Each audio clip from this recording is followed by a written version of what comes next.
ini melaporkan nih, sudah melaporkan, terekspos banyak media. Netizen juga banyak yang terekspos. Ada telepon atau ada yang datengin nggak? Oh itu luar biasa Mas sebetulnya. Ada orang yang bekerja di istana, dari salah satu kementerian strategis ya, di istana itu datang ke rumah sempat menyampaikan. Kang Ubed kenal orangnya? Kenal. Nggak, maksudnya sebelumnya ini udah kenal gitu? Sudah kenal. Oh. Kemudian dia cerita bahwa memang ya putra-putra presiden ini ada masalah, termasuk pajaknya macam-macam lah. Pak Dekan bilang, Pak Rektor, memang sudah jangan. Tapi tidak ada penjelasannya. Ternyata kemudian saya kemudian tahu dari kolega juga bahwa Rektor sering ditelepon oleh Parco, Partai Coklat untuk perkara saya gitu. Kalau akademisi diem bahaya Republik. Iya dong. Ya. Saya kira itu.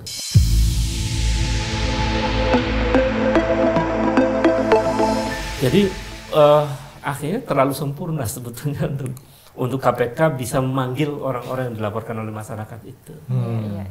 Tinggal punya will apa enggak Iya, gitu ya. bagaimana KPK punya keberanian untuk itu. Nah, cuman dari satu tulisan tahun 2021 itu kan sampai di take down. Ditelepon juga nggak, Kang Ubed? Enggak. Oke. Kalau telepon-telepon aneh ya Nggak masuk ditelepon. juga. Nah, ini melaporkan nih, sudah melaporkan, terekspos banyak media. Netizen juga banyak yang terekspos. Ada telepon atau ada yang datengin nggak? Oh itu luar biasa Mas sebetulnya. Gitu ya? Yang ngancam di medsos mau membunuh juga ada. Nah, kalau di medsos ngancem, Ya itu biasa biarin lah. Anonim paling. gitu. Tapi yang datang ke rumah ada orang mencurigakan. Oh gitu? Pagi-pagi yang nggak biasa ada orang itu. Sebenarnya di tempat saya tuh ada satpam ya. Cuman karena dia pakai motor masuknya, jadi tembus tuh. Ya, Nyamar jadi itu mau nganter barang ya, atau pokoknya sampailah di. makanan gitu ya? Terus di depan rumah tuh duduk, lihat-lihat rumah saya gitu. Profilnya kayak gimana? Agak tinggi, Tinggi. agak kurus lah, lebih tinggi. Agak tinggi, agak kurus. Iya, Jangan-jangan dia sendiri. mirip-mirip. Siapa maksudnya? Iya jelas ya. Habis menjelaskannya gitu. Iya. Tapi nggak ada utusan yang datang gitu? Nggak ada. Entah dari baju coklat atau Itu orang itu coklat. pergi ketika ada supir tetangga datang dan nanya-nanya macam-macam, akhirnya dia mungkin nggak enak ditanya-tanya, pergi sendiri. Saya dengar sempat ada yang datang katanya dari istana apa dari mana? Oh, gitu. itu setelah sehari apa 2 hari ya? Hah? 2 hari setelah itu memang ada. 2 hari setelah yang mana? OCCRP? Waktu pertama saya laporin. Oh, yang pertama. Ini istana era Pak Jokowi atau Pak Prabowo? Era Jokowi. Oh, Pak Jokowi, oke. Era Pak Jokowi itu memang ada orang yang bekerja di istana, dari salah satu kementerian strategis ya, di istana itu datang ke rumah sempat menyampaikan. Kang Ubed kenal orangnya? Kenal. Nggak, maksudnya sebelumnya ini udah kenal gitu? Sudah kenal. Oh.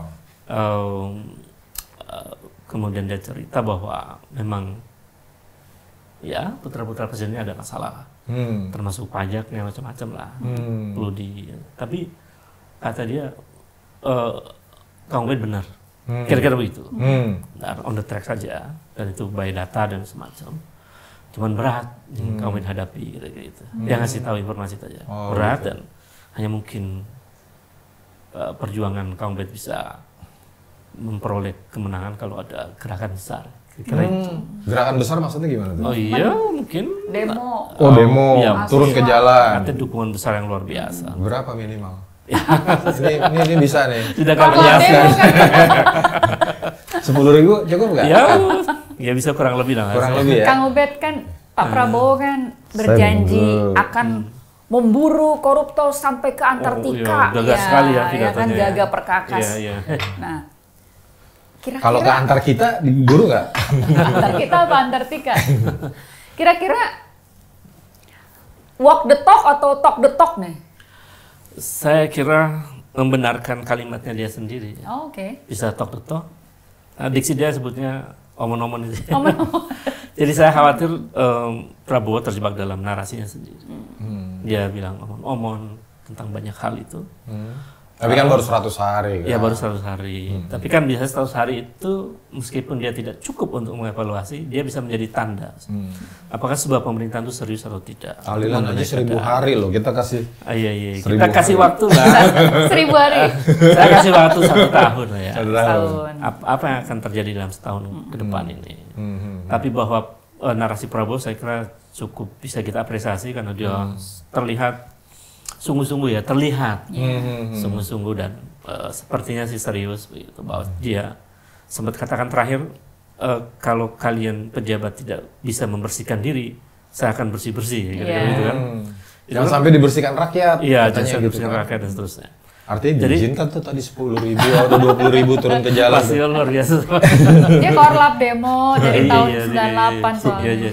Jadi paham betul ya. Jadi menurut saya ya beri kesempatan Prabowo untuk membenahi keadaan. Meskipun kita kan, kalau posisi saya sebagai akademisi, antara percaya dan tidak atau harap-harap cemas.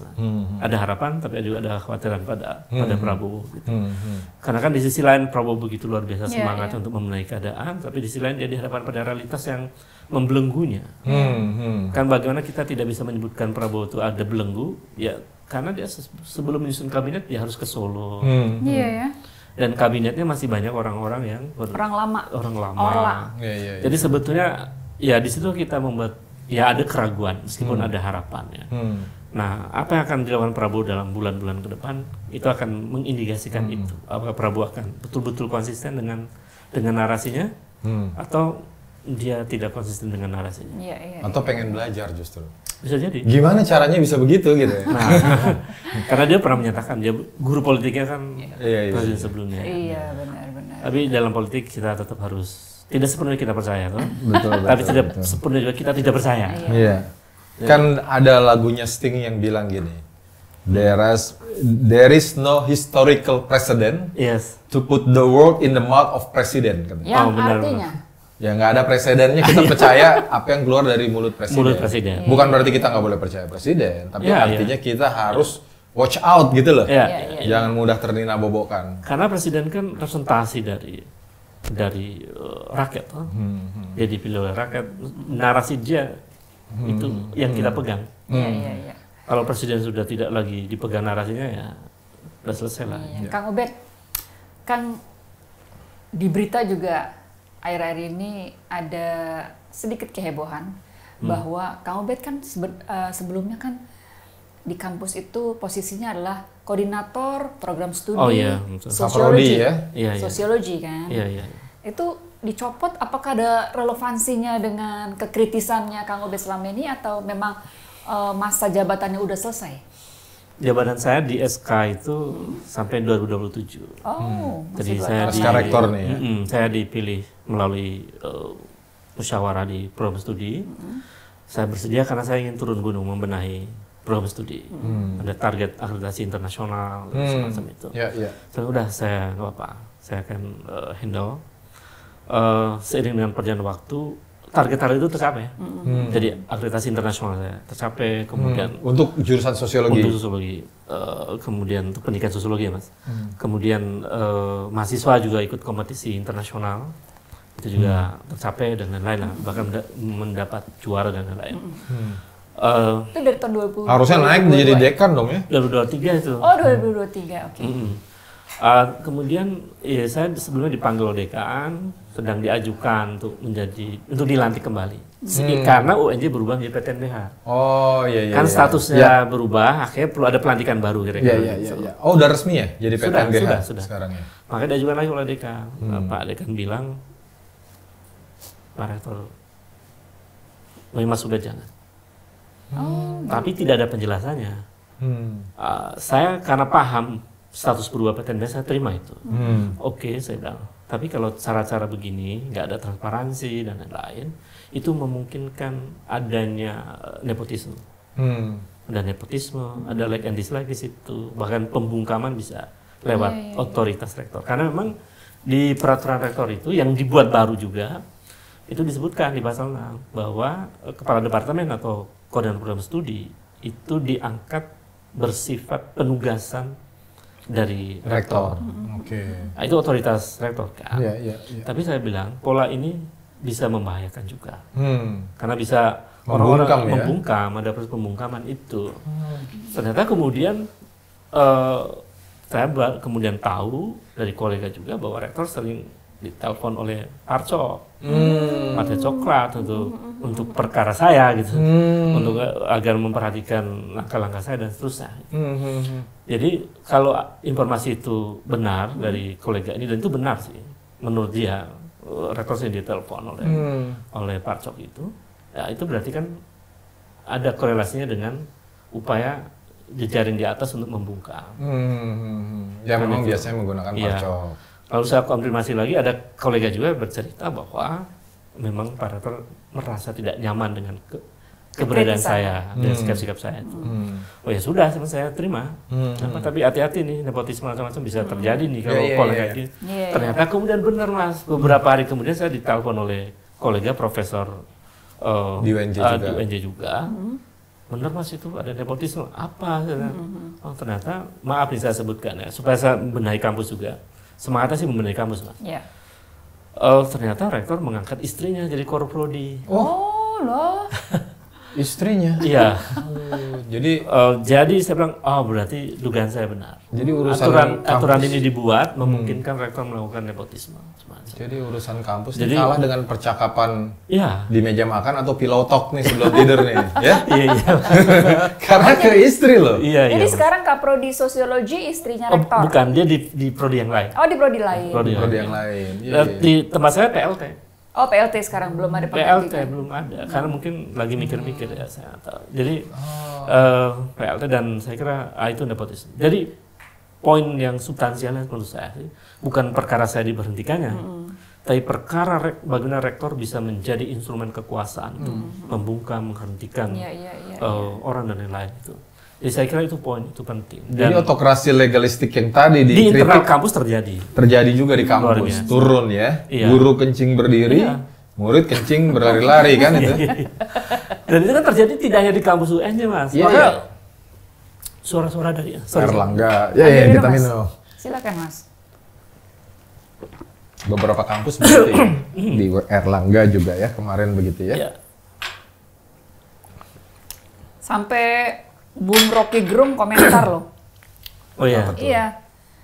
Ini kampus jadi sibuk, jadi pengusaha tambang rupanya. Apalagi nanti ditawarin tambang gitu. Iya. Jadi ini bahaya demokrasi sebetulnya. Dan itu kan terjadi juga di kampus-kampus lain. UI ngalami pernah kan kemarin-kemarin itu. Iya. Kemudian di Jogja ini. Sampai di demo. Iya. Zamannya Pak Gumilar. Betul. Kan Yang buat pimpinan demonya Bukan saya udah lulus. Ade Armando. Oh, ada. yang buat statuta UI kan semacam itu, dan kampus-kampus lain alami. Saya dapat informasi langsung dari dosen-dosen di kampus lain. Mas Ubed, di kampus kami juga terjadi. Ya sudah, sama speak up aja supaya Prabowo membenahi kampus-kampus yang PTNBH ini kan. Dan udahlah, akhirilah pola-pola mengintervensi kampus untuk membungkam, biar kampus kemudian tumbuh sehat kan. Iya. Harusnya kan itu Mas. Iya. Menciptakan budaya demokrasi dan lain-lain. Harusnya ini lucu nih, nggak masuk logika. Tadinya saya pikir hal itu terjadi karena UNJ belum PTNBH. Berarti kan masih full 100% pemerintah kan? Iya. Ternyata sudah PTNBH, jadi perilakunya diikuti. Padahal ini kalau saya ngeliat sih ya, ini berbeda loh, bertolak belakang dengan semangatnya Pak Mendikti ya. Iya, semangat PTNBH itu otonomi. Iya. Otonomi itu ada demokratisasi di situ, ada good university governance di situ. Betul. Dan Pak Mendikti kan dia tidak menggunakan haknya. Iya. Melepaskan haknya dalam konteks pemilihan rektor kan. Betul. Gitu. Jadi harusnya itu yang terjadi. Iya dong. Tapi ternyata kan kemudian di kampus tuh ada MWA kan. Iya. Majelis Wali Asar. MWA-nya siapa kalau UNJ? MWA itu mantan Direktur Jenderal di Kementerian Pendidikan. Dan juga sekarang jadi Wamen Seknek. Wamen Seknek. Dulunya deputi di Istana, zamannya Jokowi. Jadi ya ada orang-orang istana itu di dalamnya. Iya. Ya saya sebutkan Untuk ada. mengawasi supaya kampus Iya. tidak kritis gitu. Itu alumni kami. Ya setidaknya mereka sering komunikasi lah. Sekarang nggak melapor nih kasus Kang Ubed ini, dilaporkan nggak ke Mendikti misalnya? Oh enggak. Kan ini kan berbeda dengan semangatnya Ya, Pak Mendikti nih. saya kira kampus tidak mungkin sembarangan. Pak ya. Mendikti yang didemo sama karyawan Iya. sendiri. Iya, saya kira nggak mungkin kampus begitu. Iya.